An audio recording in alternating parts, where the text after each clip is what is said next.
Très bien les gars, dites-moi en quoi ce n'est pas une déclaration de guerre. Voici Snico, qui n'est pas marocain, mais qui célèbre la victoire du Maroc sur les Pays-Bas.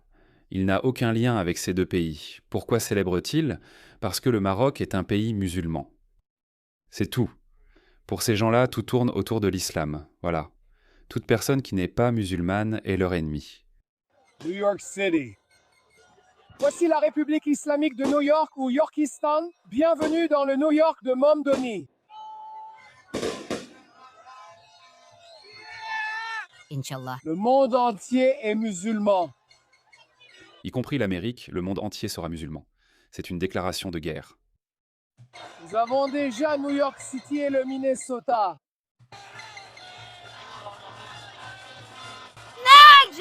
Et ils l'ont annoncé.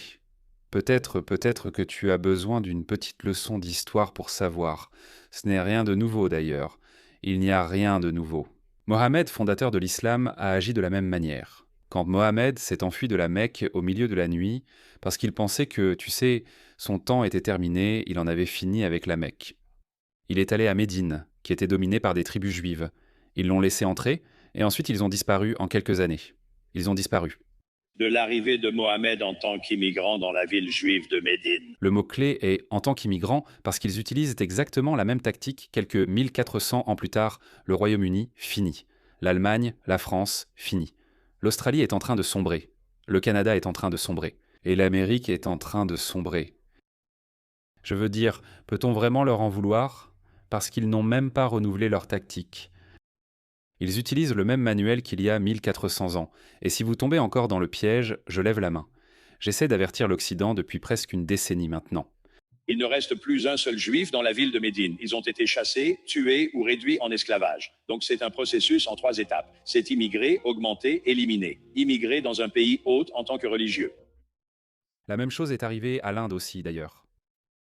Réfugiés, augmenter le nombre de vos partisans dans les quartiers minoritaires. Ensuite surgissent des violences aléatoires, attaques au couteau, à l'acide, etc. Les anciens habitants du quartier ne se sentent plus en sécurité, déménagent, et les autres prennent le contrôle du quartier. Que sont devenus les 3 clans juifs ayant accueilli Muhammad ? Muhammad a accusé les Banu Hanouka de violer le traité, l'a annulé et les a expulsés. Les 2 autres clans sont restés à l'écart. Je déteste ce clan. Ils l'ont cherché, non. Il ne reste que 2 clans juifs. Muhammad accuse alors le second clan de rompre leur traité, l'annule et les expulse. Le grand clan juif reste à l'écart. J'ai toujours été leur rival et je les déteste. Et maintenant, il ne reste plus qu'un seul clan juif, les Banu Qurayza. Ils les assiègent pendant 25 jours jusqu'à ce que la dernière tribu juive se rende, qu'ils les amènent sur la place du marché et leur tranchent la tête. En moins de 5 ans après Mohammed, selon certaines estimations, il y aurait entre 70 et 300 hommes juifs, et le plus jeune pourrait avoir 14 ans. Le critère était, si tu as des poils pubiens, alors tu es considéré comme un homme. Donc nous savons que les garçons peuvent avoir des poils pubiens à partir de 13, 14, 12 ans, parfois dès 12 ans et plus. Muhammad les a alignés et les a fait décapiter. Ils n'étaient pas allés à la guerre. Ces juifs de Banu Qurayza, ils ne sont pas allés à la guerre avec Muhammad. Ils n'ont soi-disant simplement pas rejoint les musulmans pour combattre. C'est l'accusation. Et Muhammad les a tous massacrés en une seule journée. Et ils n'étaient pas les derniers. C'est le sort de toute personne qui non seulement s'oppose à l'islam, mais aussi qui ose dire « Hé, tu sais quoi ? Je ne veux pas participer à votre campagne de domination mondiale, ni rejoindre l'islam. » en tant qu'immigrant dans la ville juive de Médine, il ne reste plus un seul juif dans la ville de Médine. Regarde ça. Quand les musulmans vont conquérir le pays voisin, que faisons-nous ? Nous les tuons tous. Non. Le prophète dit, la première chose à faire est de les inviter à l'islam. S'ils refusent, alors dites-leur qu'Allah vous a imposé de payer un impôt. En échange, lorsque l'ennemi vient attaquer votre pays, vous ne combattez pas. Nous, les musulmans, nous vous protégeons. Subhanallah, pour si peu d'argent ? Oui. Cette petite somme pouvait représenter jusqu'à 50% de vos revenus. 50%, c'est ce que Muhammad a fait avec les Juifs de Khaybar. Et vous profitez de rester chez vous, dans votre pays, et de vivre votre vie normalement, mais c'est la charia qui fait loi. Donc, vous n'ouvrez pas de boîte de nuit, vous ne commettez pas de fornication. S'ils refusent, alors nous devons combattre. Et si nous vous combattons, alors nous vous capturons. Vous devenez nos esclaves et nous prenons vos terres et vous prenez là ou parce que vous refusez. Je vous propose 2 options pour les 40 ou 50 prochaines années lorsque les musulmans deviendront aussi forts qu'ils le doivent. Donc cela se passe. Il ne vous raconte pas seulement une histoire tirée des livres religieux. Il vous dit ce qu'ils prévoient de faire, ce qu'ils ont l'intention de vous faire. Ils ont engagé ces vendus, ces influenceurs comme Sneako. Regardez ça. Bienvenue à New York, c'est Yorkistan. Voici les rues de New York. Pourquoi tolérons-nous cela? La plus grande force militaire jamais créée par l'humanité, l'armée des États-Unis. L'armée américaine ne peut pas être vaincue de l'extérieur, mais elle le pourrait de l'intérieur. Que se passerait-il si 20% de vos généraux étaient musulmans? C'est une réelle possibilité parce que, regardez, écoutez ces gens, regardez ce qu'ils vous disent, regardez ce qu'ils préparent au grand jour, ils ne le cachent même pas. L'image de l'islam est attaquée depuis des générations, ce qui a conduit à l'islamophobie, non seulement dans l'islamophobie, non seulement dans les attitudes des gens, mais aussi dans les politiques de notre gouvernement, aussi bien à l'intérieur qu'à l'étranger. Et les musulmans américains doivent intervenir et changer cette relation. Mais nous ne pouvons pas agir seulement dans les rues. Nous devons être dans les couloirs du Congrès. Nous devons être dans les salles de rédaction. Nous devons être Comme Mehdi Hassan.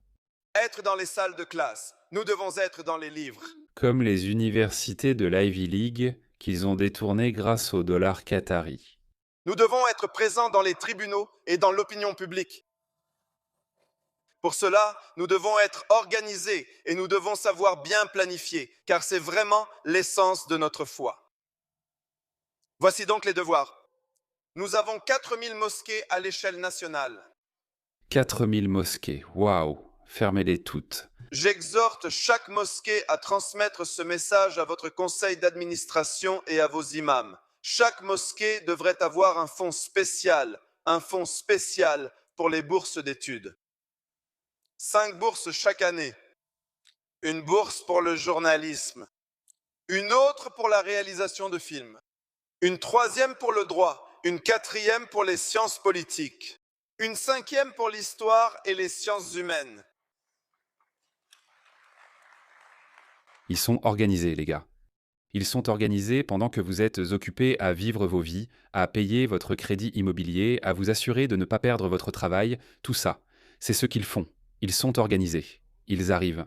Ils arrivent et ils l'annoncent. S'ils réussissent, ce sera la reddition la plus stupide de toute civilisation, sans parler de l'une des civilisations les plus prospères et les plus réussies, c'est-à-dire l'Occident. Si nous commençons en 2025 dans 4 ans, combien en aurons-nous? 50. 4000 nouveaux avocats pour la communauté musulmane. 4000 nouveaux réalisateurs. Vidéo de propagande. 4000 journalistes. 4000 étudiants en sciences politiques. Et 4000 futurs professeurs d'histoire. Dans 15 ans, si nous persévérons, nous aurons 50 000 avocats de plus pour la communauté musulmane. 50 000 journalistes, 50 000 réalisateurs, 50 000 commentateurs politiques et 50 000 professeurs d'histoire et d'humanité. Et donc nous pourrons raconter notre histoire au sujet de l'islam. Est-ce que j'ai raté quelque chose? Je crois que c'était le même discours, où il dit qu'ils ont besoin de 50 membres du Congrès. Alors que feras-tu avec 50 Ilhan Omar? Qu'est-ce que tu vas faire quand tu auras 50 généraux dans l'armée américaine? Qu'est-ce que tu vas faire? Comme je l'ai dit, l'armée américaine ne peut peut-être pas être vaincue de l'extérieur, mais elle peut l'être de l'intérieur. Ils ont clairement exprimé leurs intentions. Ils te le disent. Aujourd'hui, on ne le répète ou ne le fait plus assez. Nous n'avons pas ce concept d'Aqida fermement ancré dans nos esprits, que l'islam n'est pas venu pour coexister. L'islam, oui l'islam, la yu'la.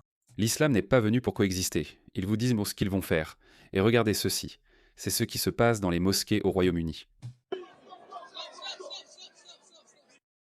Je peux vous dire, culturellement, historiquement, ils ne faisaient jamais cela dans les mosquées. Ils n'utilisaient jamais les mosquées au Pakistan ou dans les pays musulmans comme centre d'entraînement pour le combat rapproché. Jamais. Cela n'arrivait jamais. Mais maintenant, ils forment des hommes à se battre à l'intérieur des mosquées parce qu'ils savent que ce sont des endroits sûrs. Notre police, elle a peur d'entrer. Elle a peur de faire quoi que ce soit. Aucune soumission, aucun départ. Vous pouvez le voir à l'écran ici. Vous ne pouvez pas utiliser d'armes et ne porter rien d'autre que des chaises. 1.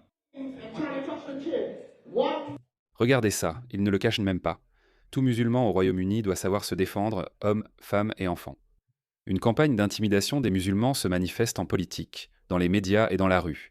Des soi-disant patriotes les suivent dans les rues et parcs pour provoquer un incident sans y être parvenus jusqu'ici. Chaque mosquée et centre communautaire doit proposer des cours d'arts martiaux afin que nous puissions nous protéger. Pourquoi ne retournez-vous pas chez vous si votre séjour est devenu intenable à cause de votre comportement après des milliers d'attentats terroristes? Pourquoi ne rentrez-vous pas tout simplement? Non, ils ne repartiront pas car ils pensent avoir un droit de naissance. Ils ressentent une vraie légitimité et sont convaincus d'appartenir à l'Occident qui, selon eux, leur appartient. Désolé, je vous montre la vidéo, regardez. Ceci est le Royaume-Uni. Ils ont ce faux sentiment de légitimité. Il faut leur rappeler, désolé, ce n'est pas votre pays. L'Occident a essayé le multiculturalisme, a essayé de vous intégrer, mais ça n'a pas marché. Officiellement, l'Angleterre, c'est fini. Allah. Officiellement, l'Angleterre, c'est fini. Que veux-tu dire par là? Officiellement, l'Angleterre, c'est fini. Allah Akbar. Yo, pourquoi on fait la queue? C'est historique. C'est historique. Je ne vois pas ça pour la prière du Fajr. Les gars, on a descendu toute une ruelle. L'Angleterre, c'est fini. Vraiment? C'est fini? On va continuer à attendre qu'ils nous provoquent encore, et oui, il y a une solution à ça.